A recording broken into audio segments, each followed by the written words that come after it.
অনেকদিন আগের কথা। গ্রামের নাম ছিল বহিরাপুর। সেই বহিরাপুরে বসবাস করত এক শেয়াল ও শেয়ালিনী। তাদের ছিল খুবই দুঃখের সংসার। একদিন খেতে পেলে তার 10 দিনই তাদেরকে না খেয়ে থাকতে হতো। প্রতিদিনই শেয়াল ও শেয়ালিনী কাজ খুঁজতে যেত, কিন্তু কারো কাছেই তারা তেমন কোনো কাজ পেত না।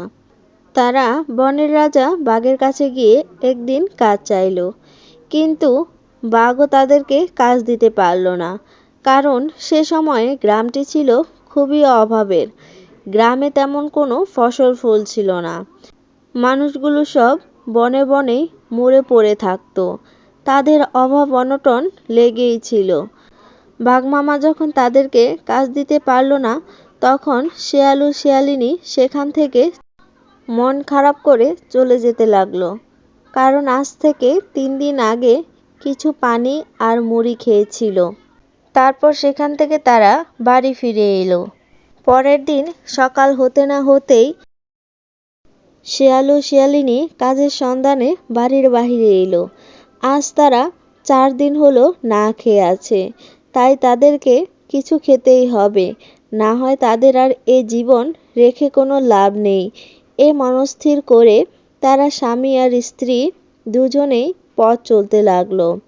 পথ চলতে চলতে তারা নদীর কাছে চলে এলো। তারা নদীর কাছে এসেই দেখতে পেল বড় একটি মাছ সেখানে আছে।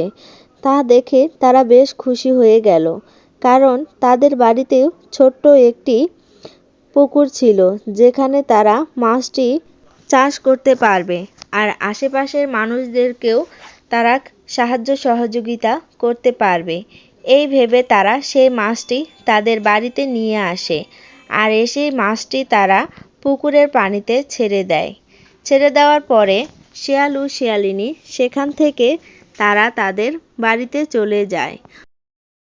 পরের দিন সকালে যখন শেয়াল ও শেয়ালিনী এসে দেখতে পেল তাদের পুকুরে পুরো মাছে ভরে গেছে।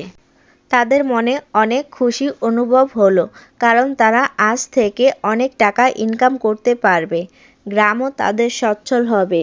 তারপর শেয়াল সেই মাছগুলো মাথায় করে নিয়ে বাজারে বিক্রি করতে চলে গেল। এরপর থেকেই তাদের জীবন বদলে গেল। তারা খুব হাসি খুশিতেই শান্তিতেই বসবাস করতে লাগলো।